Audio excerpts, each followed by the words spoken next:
आइए, सुनिए, देखिए, समझिए सनातन सत्य। जैसी दृष्टि वैसी सृष्टि, दृष्टि विज्ञान।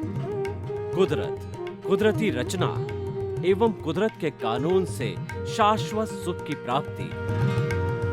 जोधपुर के परम पूज्य महात्मा उपासक प्रोफेसर डॉक्टर सोहन राज तातेड़ के निर्देशन में सनातन सत्य।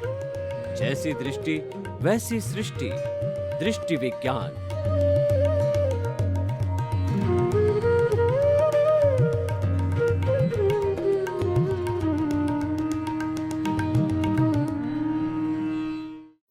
भाई और बहनों, मातृशक्ति को नमन। आज का हमारा बहुत सुंदर विषय है कि पर्यावरण दोहन के नुकसान। पर्यावरण किसे कहते हैं? ऐसा वातावरण, हमारे इर्द गिर्द जिस वातावरण में हम रहते हैं वह पर्यावरण कहलाता है। इस लोक को, ब्रह्मांड को, इस विश्व को, वर्ल्ड को, इस दुनिया को पर्यावरण कहा जाता है। उस पर्यावरण के अंदर पेड़ पौधे, पशु पक्षी, मनुष्य और सारे जो है उसके अंदर निवास करते हैं, वह पर्यावरण कहलाता है।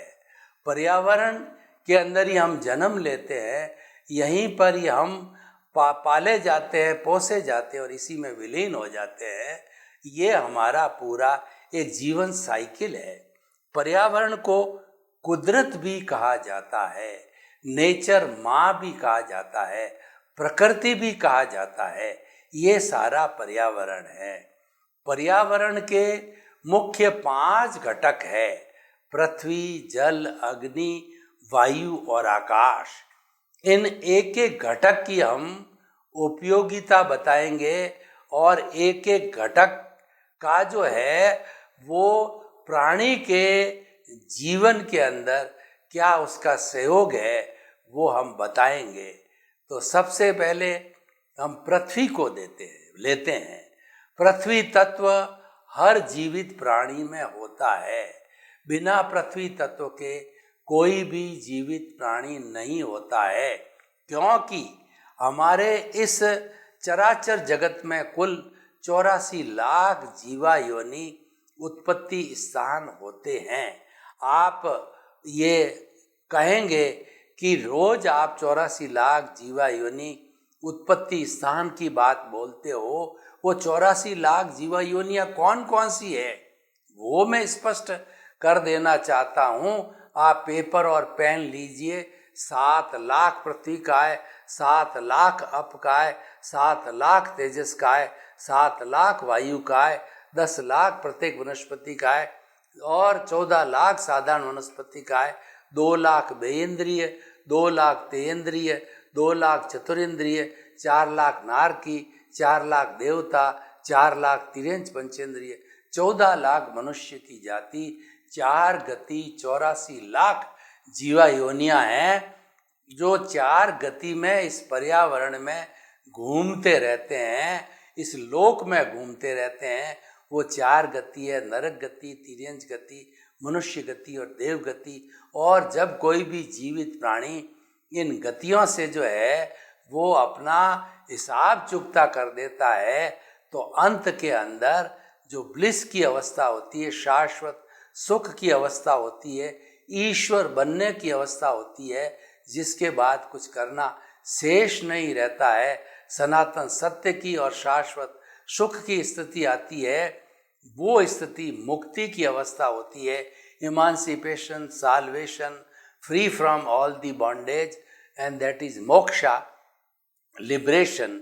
वो मोक्ष की अवस्था, सिद्धशीला, जो हमारा ये लोक है, लोक का अंतिम भाग जहाँ से अलोक स्टार्ट होता है, उस अंतिम भाग में जाकर के ये सारी मुक्त आत्माएं इकट्ठी हो जाती है। 2/3 उसका जो शरीर छोड़ती है, उसी अवगाहना जो सिंबॉलिक रूप के अंदर वो जाकर के ज्योति में ज्योति समा जाती है और सारी जो है वो शाश्वत सुख को प्राप्त होती है और ईश्वर बन के फिर कभी भी इस मनुष्य लोक के अंदर 84 लाख जीवा योनि में भ्रमण नहीं करती, क्योंकि 84 लाख जीवा योनि में भ्रमण करना ही सबसे बड़ा दुख का कारण है और उसका संपूर्ण रूप से निर्वाण होना वो शाश्वत सुख कहलाता है।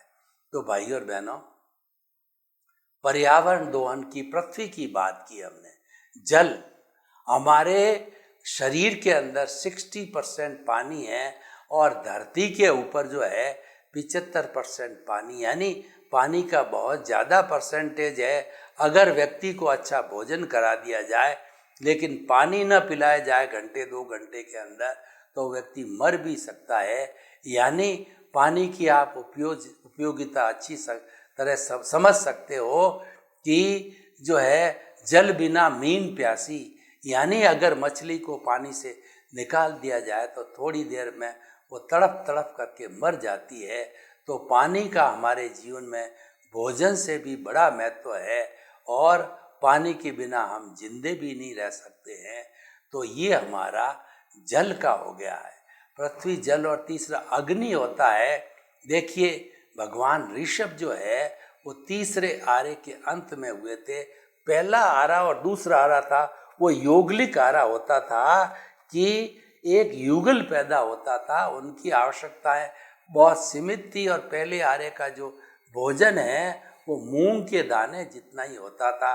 24 आवर्स में वो इतना ही भोजन करते थे। कल्प वृक्ष 14 तरह के होते थे। जैसा जैसा उनको भोजन की आवश्यकता होती थी उन कल्प वृक्षों के नीचे खड़े होकर के और वो उनको सहज मिल जाया करते थे, अपनी तृप्ति कर लेते थे, कंदमूल खाया करते थे, पत्तों की छाल और पत्तों को जो है पेड़ों के पत्तों को शरीर से वो ढका करते थे। इस तरीके का पहला आरा, दूसरा आरा जो 4 करोड़ सागर, दूसरा 3 करोड़ सागर और तीसरा है 2 करोड़ सागर का है। तो तीसरे आरे के अंत के अंदर भगवान ऋषभ जो है वो अंतिम जो है कहना चाहिए कुलकर के रूप में कहिए, अंतिम योगलिक के रूप के अंदर वो जन्मे और वो 84 लाख वर्ष तक जो है उनका जीवन था। तो 83 लाख वर्ष तक तो उन्होंने सारा राजकाज किया। और आज हमारी इस दुनिया में जितने भी सिस्टम काम करते हैं, समाज में विवाह की प्रथा है, बार्टर सिस्टम है, बैंक है, उद्योग धंधे हैं और जो शादी है, ब्याह है और व्यवसाय है और जो है नौकरी है और जितना भी हमारा ये काम जो है, जो न्याय का काम, न्यायपालिका का, वो सारा जो है सिखाने वाले भगवान ऋषभ थे।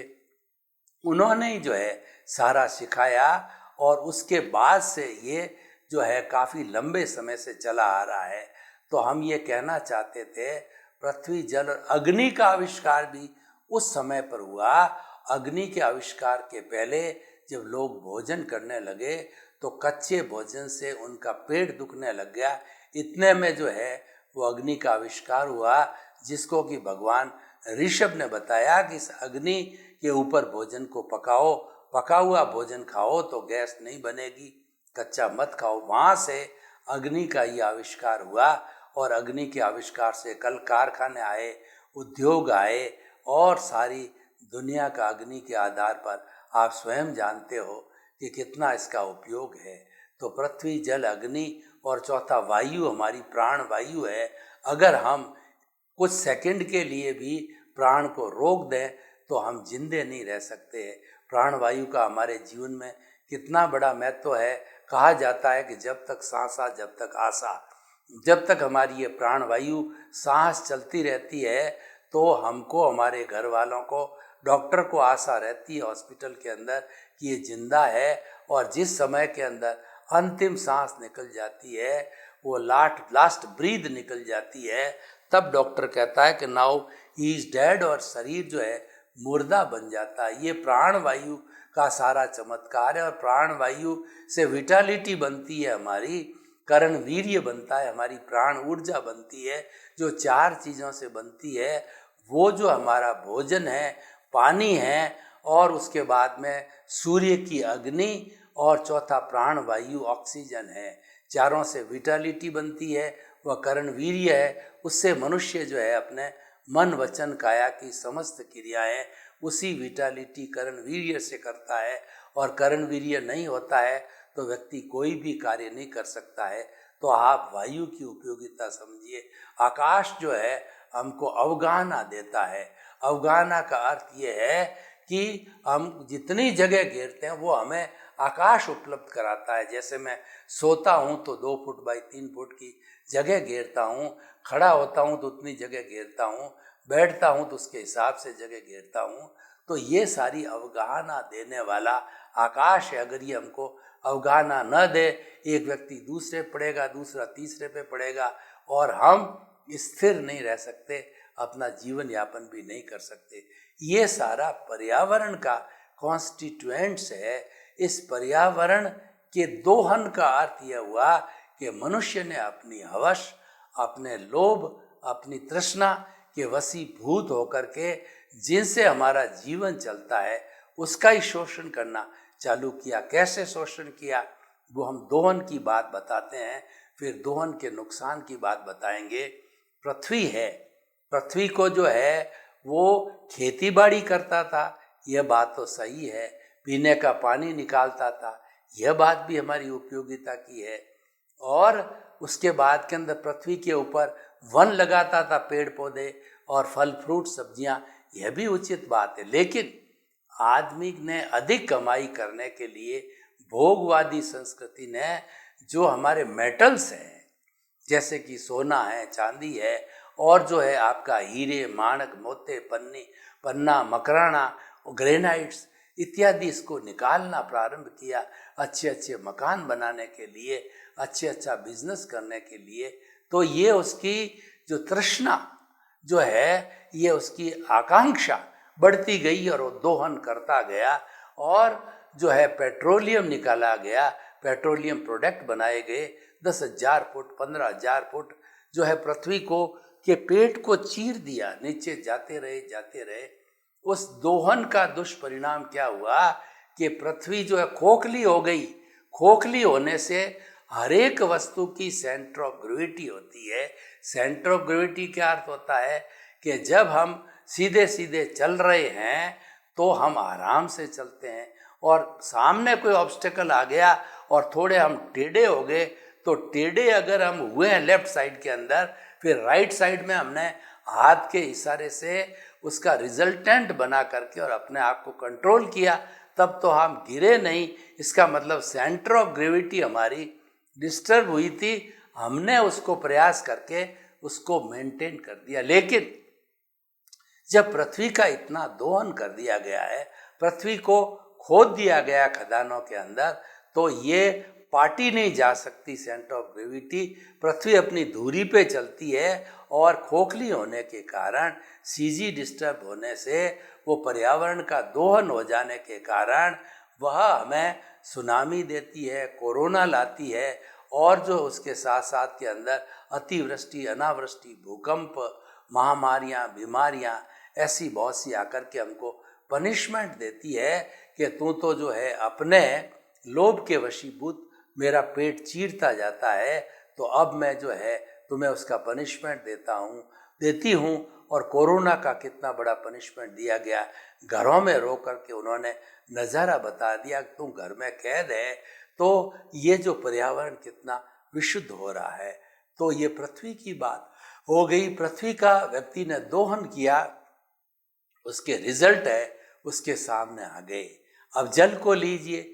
जल मैंने बताया कि जल ही जीवन है। जल के बिना बहुत से लोग आज दूषित पानी पी करके मर रहे हैं और बहुत से बच्चे मर रहे हैं, बुजुर्ग मर रहे हैं, क्योंकि जो TDS का आवश्यक जो जल है वो पॉल्यूट हो गया है और शुद्ध जल हमको मिल नहीं रहा है। और चारों तरफ जो है पॉल्यूट का अर्थ का मतलब चाहे नदी का पानी हो, चाहे कुएं का पानी हो, चाहे नहर का पानी हो, चाहे समुद्र का पानी हो, उसमें व्यक्ति ने इतना डिस्पोजल, फैक्ट्रियों का डिस्पोजल कहिए, कपड़ों के केमिकल्स का डिस्पोजल कहिए, इतना उसके अंदर छोड़ दिया। हमारी जो गंगा है कितनी पॉल्यूट हो गई है उसने उस पोल्यूशन के अंदर, गंगा के अंदर पोल्यूशन को छोड़ा है, चमड़े की फैक्ट्रियों का पोल्यूशन उसमें छोड़ा गया है, गंदगी को छोड़ा गया है। तो वह पोल्यूशन हो जाने की वजह से आज जो पानी हम कहीं से निकालें, चाहे वो पानी कुओं से निकालें, नहर से निकालें, और चाहे हमारे जो और भी अन्य ट्रेडिशनल सोर्स से निकालें, तो वो पानी हमको पॉल्यूटेड मिलता है और हम दूषित पानी पी करके बीमार हो जाते हैं। ऐसा क्यों हुआ है कि पृथ्वी व्यक्ति ने जो है अपने लोभ के कारण जल जो है वो हमारा देवता गिना जाता था।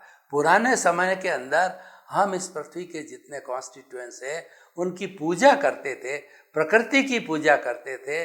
जल देवता, वायु देवता, पृथ्वी देवता, अग्नि देवता, आकाश देवता मान करके सबकी पूजा की जाती थी, ताकि कि वो हमारी रक्षा करे। वो कॉन्सेप्ट चला गया, हमने तो उसका दोहन चालू कर दिया। तो ये जल के दोहन के दुष्परिणाम हमारे सामने आ रहे हैं कि आज जो बच्चे पैदा हो रहे हैं वो लूले, लंगड़े, अपाहिज पैदा हो रहे हैं, अंधे पैदा हो रहे हैं, क्योंकि ये पानी का बहुत ज़्यादा जो है दूषित किया जाना है। तो पृथ्वी, जल और अग्नि की बात करें तो देखिए, हमारी जो शुद्ध अग्नि जो है हमको भीतर से मिलती है। वो जो हमको जो है वो जो हमको वनों से मिला करती थी, यानी जिस अग्नि से हम भोजन पकाया करते थे वो कितनी विशुद्ध अग्नि थी। आज पॉल्यूटेड अग्नि का मतलब जो है हमको पेट्रोलियम की अग्नि मिल रही है। वह अग्नि गैस बनाती है, वह अग्नि जो है हमें सात्विक भोजन नहीं देती है। जबकि वनों से बनने वाली लकड़ी या जो प्राकृतिक अग्नि हमको मिलती थी वो कितनी हितकारी अग्नि हुआ करती थी। पेट में अपच नहीं होती, पेट में गैस नहीं बनती थी। और आज जो है उसके जो है वो अग्नि के दोहन होने के कारण और अग्नि का बहुत ज़्यादा उपयोग, जैसे स्टील की फैक्ट्री हैं या बहुत बड़ी ऐसी फैक्ट्रियां जहाँ अग्नि का जो ज़्यादा उपयोग होता है, वहाँ पर इसका उपयोग करके पॉल्यूट किया गया। और उसके साथ साथ में जो है कहना चाहिए वो भोगवादी संस्कृति का उपयोग किया गया। तो हमारा ये अग्नि भी दूषित हुआ, और अग्नि दूषित होने का हमारी जठराग्नि भी कमज़ोर पड़ी, और व्यक्ति जो है वो पचाने की शक्ति भी कम पड़ी। तो आदमी का जो कहना चाहिए इम्यून सिस्टम भी कम हुआ। इम्यून सिस्टम डाउन होने से ये कोरोना ने सबको प्रभावित किया। और आने वाले समय में भी अगर हमारा इम्यून सिस्टम जो है कमज़ोर है तो हम सब बीमारियों को पालने लग जाते हैं। हमारे को इस प्रकृति माँ ने जो है जब से जन्म दिया है वही पालन पोषण करती है। तो हमारे यूनिबिल्ट सिस्टम जो है शरीर में लगा के भेजा है, इस आशीर्वाद के साथ भेजा कि शरेद जीवम, यानी तुम 100 वर्ष तक जियोगे। यूनिबिल्ट सिस्टम जो है मैंने तुम्हारे भीतर लगा दिया है। वो यूनिबिल्ट सिस्टम है प्रतिरोधात्मक शक्ति है, यानी वाइट ब्लड सेल्स और जो है red blood cells RBC, WBC जो है हमारी ब्लड के अंदर जो है वो पैदा हुए। और वो लड़ाकू विमान है डब्ल्यूबीसी। कोई भी तरह का जर्म जब जो है खून के साथ मिलने की कोशिश करता है तो ये लड़ाकू विमान जैसे कि हमारे बॉर्डर पर झपटते हैं दुश्मनों पे, तो ये उन जर्म्स पे झपट के उनको मार देते हैं और हमारा इम्यून सिस्टम मेंटेन होता है। हालांकि डब्ल्यूबीसी की उम्र जो है वो 60-90 साल से ज़्यादा नहीं होती उनकी सेल्स की, पर ये हमारे नए सेल्स पैदा हो जाते हैं और ये हमारे इम्यून सिस्टम को मेंटेन रखने में बहुत बड़ा सहयोग करते हैं। तो पृथ्वी, जल, अग्नि, ये सारा जो है इम्यून सिस्टम से जुड़ी हुई बात हमने कही कि वह जो है आज दूषित हो जाने से सब चीज़ दूषित हो गई है।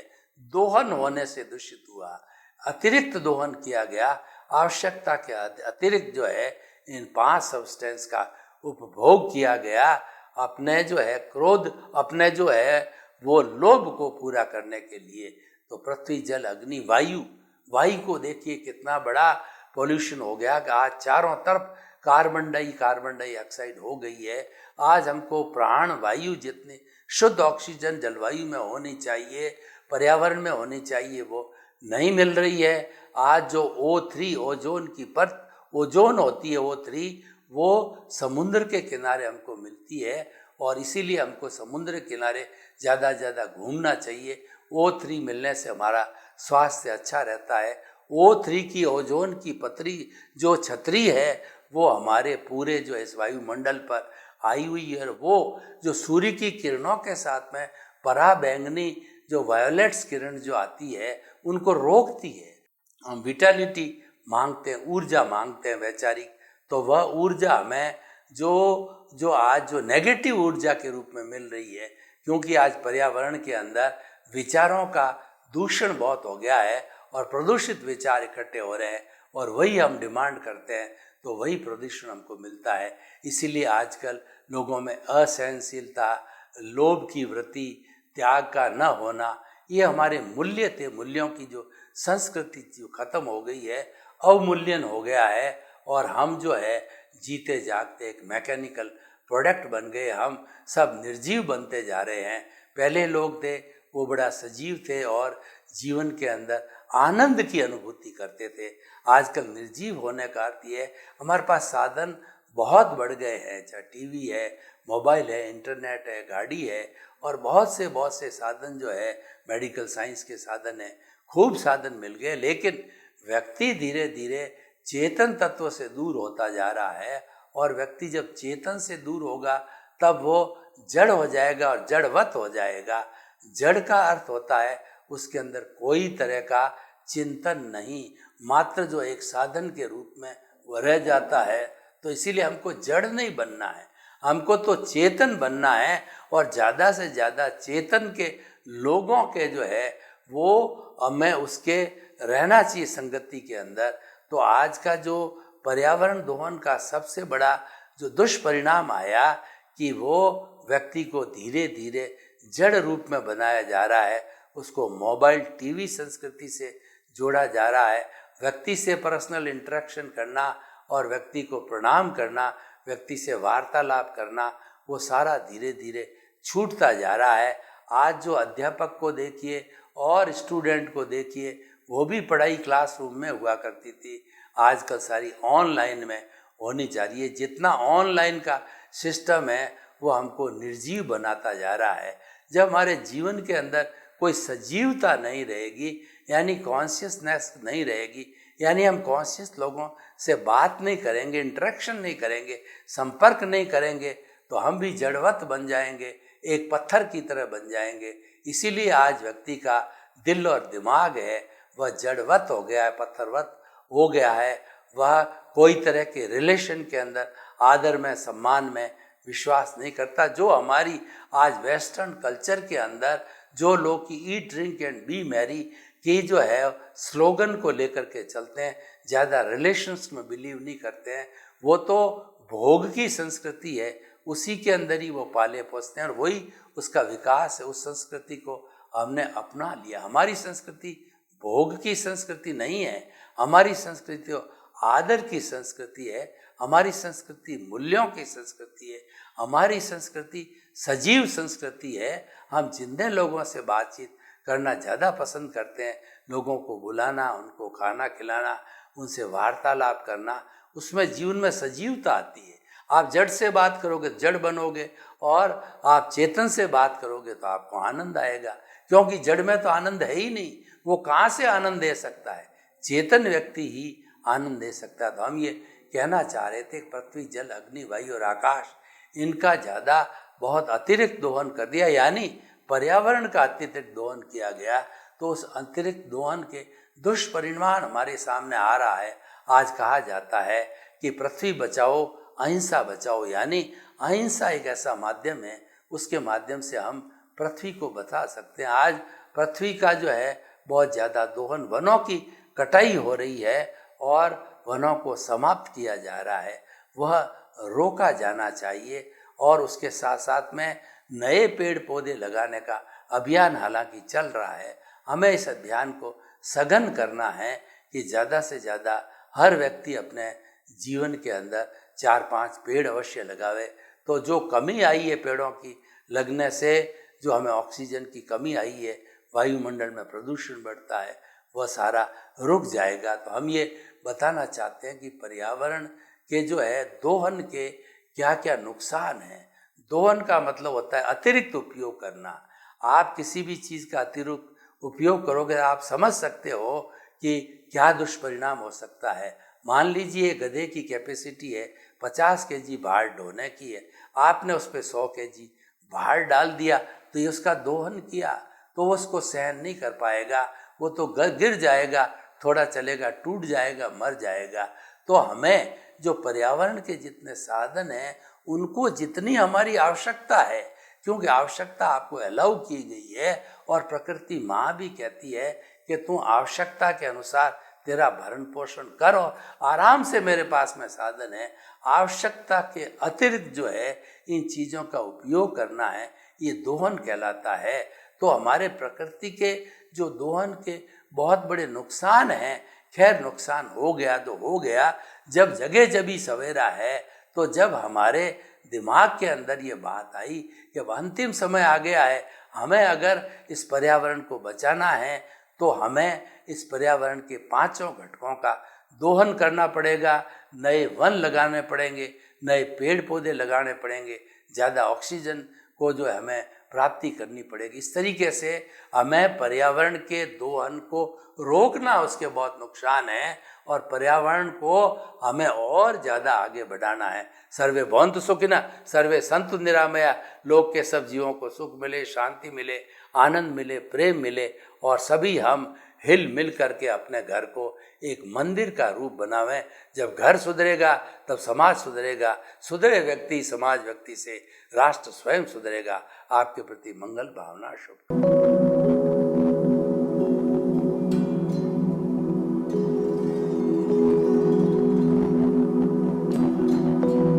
एक ऐसा अंतर्राष्ट्रीय ख्याति प्राप्त मानव जो गुरु प्रेरणा से पिछले 20 वर्षों से वानप्रस्थ जीवन जीते हुए 24 घंटे मानवता की सेवा में संलग्न है।